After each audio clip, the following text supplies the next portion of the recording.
नमस्कार, आप देख रहे हैं मनी 9। शेयर मार्केट में लगातार तेजी बनी हुई है और इस बीच म्यूचुअल फंड्स भी अपनी खरीदारी बढ़ा रहे हैं। लेकिन आप अगर म्यूचुअल फंड में पैसा लगाते हैं तो आपके मन में भी एक सवाल तो आता होगा, वो ये कि म्यूचुअल फंड्स किन कंपनियों में ज़्यादा खरीदारी कर रहे हैं और किस में नहीं। तो हमने सोचा चलिए आज आपको यही बताते हैं कि किन कंपनियों में म्यूचुअल फंड्स ज़्यादा इंटरेस्ट दिखा रहे हैं, कौन से उनके रडार पर हैं और किस कंपनी में उन्होंने लेटेस्ट क्वार्टर में यानी जून क्वार्टर में अपनी खरीदारी को बढ़ाया है। तो सबसे पहले जो 5th नंबर पे कंपनी आती है उसका नाम है क्राफ्ट्समैन ऑटोमेशन। क्राफ्ट्समैन ऑटोमेशन के अगर हम टेबल को देखें तो हमको नजर आएगा कि उन्होंने अपनी ओनरशिप को 4% बढ़ा दिया है। क्वार्टर 1 में FY25 के 16.23% हो चुकी है, जो पिछले क्वार्टर में 11.94% थी। अगर क्राफ्ट्समैन ऑटोमेशन में कंपनी पे नजर डालें तो कंपनी प्रिसीजन मैन्युफैक्चरिंग के कारोबार में है और उसी के साथ अगर नजर डालें तो कंपनी के पास इंडिया में 12 प्लांट्स भी हैं और कंपनी काफ़ी अलग अलग सेक्टर्स को सर्विसेज देती है। इसमें ऑटोमेशन भी एक सेक्टर है जिसको लिए कंपनी प्रिसीजन मैन्युफैक्चरिंग करती है और एक साल में शेयर में 17% की तेजी देखने को मिली है और साथ में हम देख रहे हैं म्यूचुअल फंड में भी इंटरेस्ट नजर आया। इसके बाद दूसरी कंपनी जो चौथे नंबर पे आती है वो है जुबिलिएंट फूड्स। जुबिलिएंट फूड्स की अगर बात करें तो वहाँ पर 4.41% की इंक्रीज देखने को मिला है म्यूचुअल फंड्स की होल्डिंग्स में। पहले थी 19.98, अब लेटेस्ट क्वार्टर में यानी जून क्वार्टर में वो हो चुकी है 24.39। कंपनी के बारे में आपने शायद नाम सुना ही होगा।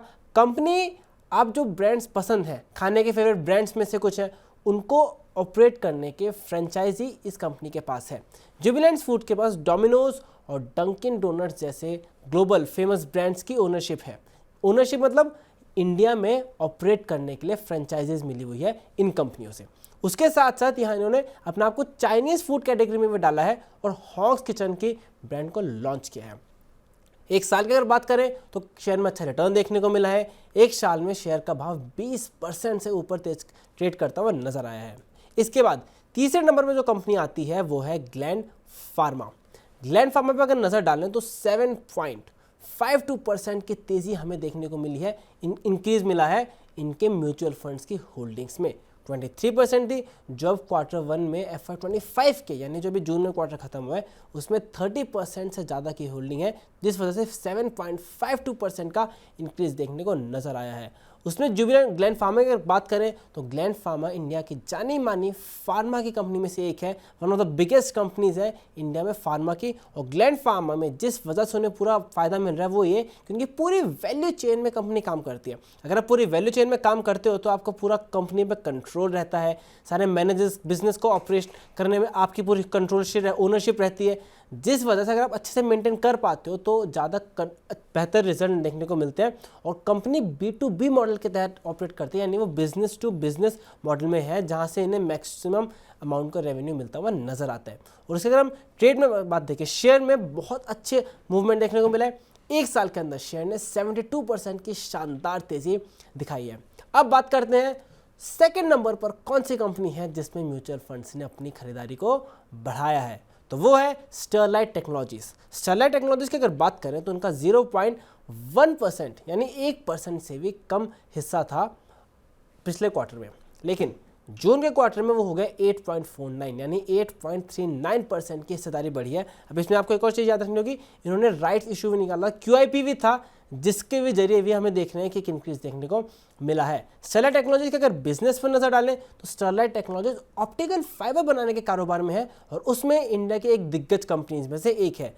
और not just India, Sterlite technologies का पूरे दुनिया भर में ग्लोबली अच्छी खासी पकड़ है बिजनेस के अंदर और इसका बैकवर्ड इंटीग्रेशन करती है, जैसे कॉस्ट इफेक्टिव है। बैकवर्ड इंटीग्रेशन यानी जिससे वो माल लेती है वो सप्लायर उनको भी खरीद लिया है, यानी माल भी अपना खुद ही बनाती है, जिस वजह से अगर आप स्केल का फायदा मिलता हुआ नजर आता है और कंपनी को कॉस्ट कम पड़ती है, इफेक्टिवली बिजनेस चल जाते हैं, जिस वजह से हम देख रहे हैं कि शेयर में भी तेजी देखने को मिली है। हाल ही के समय में बात करें तो एक महीने में ही शेयर 6% की ज़्यादा की तेजी से कारोबार करता हुआ नजर आया है। और अब उस कंपनी पर नजर डालते हैं जिसमें म्यूचुअल फंड्स ने सबसे ज़्यादा खरीदारी बनाई है इस क्वार्टर में, वह एम्फेसिस। एम्फेसिस की अगर बात करें तो एम्फेसिस में 8 ऑलमोस्ट 9% के आसपास की इंक्रीज देखने को मिली है। 13.88% से बढ़कर 22.75% में म्यूचुअल फंड्स की होल्डिंग बढ़ी है 8.87 में। अगर इसके बिजनेस पर नजर डालें तो ये मिड कैप में आईटी कंपनी है जिसका ग्लोबल में बिजनेस है। और उसमें एक और भी चीज़ आपको ध्यान रखने की है कि इसमें बात करें तो क्लाउड, ब्लॉकचेन, साइबर सिक्योरिटी जैसे बहुत सारे सर्विसेज देता है। दूसरी बात आपको ये बता दें कि इसका फाइनेंशियल बैंकिंग से काफ़ी ज़्यादा आता है और दुनिया भर में इसका कारोबार है। अगर इसकी बात करें तो अमेरिका, यूरोप, हर जगह से काफ़ी ज़्यादा ग्राहक हैं इसके पास। और इस सब वजह से हम देख सकते हैं कि इसके शेयर में एक महीने में 17% की तेजी देखने को मिली है। आईटी के शेयर में हमने देखा था काफ़ी टाइम से अच्छा समय नहीं मिल रहा था, लेकिन हाल ही के समय में देखा था कि लार्ज कैप, मिड कैप दोनों में मूवमेंट आता हुआ नजर आया है। काफ़ी एक्सपर्ट्स का मानना है कि आगे आने वाले टाइम में जो मिड कैप आईटी शेयर्स है उनमें अच्छा मोमेंटम देखने को मिल सकता है। और इसका एक और इंडिकेशन मिला है म्यूचुअल फंड्स की खरीदारी द्वारा, क्योंकि म्यूचुअल फंड्स ने इस क्वार्टर में सबसे ज़्यादा अपनी होल्डिंग बढ़ाई है एम्फेसिस के अंदर। तो ये थी हमारी आज की खबरें जिसमें हमने बताया कि कौन से हैं वो शेयर्स जिसमें म्यूचुअल फंड्स ने ज़्यादा हिस्सेदारी बढ़ाई है। और इसी तरह का डेटा लेकर हम फिर आते रहेंगे मनी 9 के ऊपर।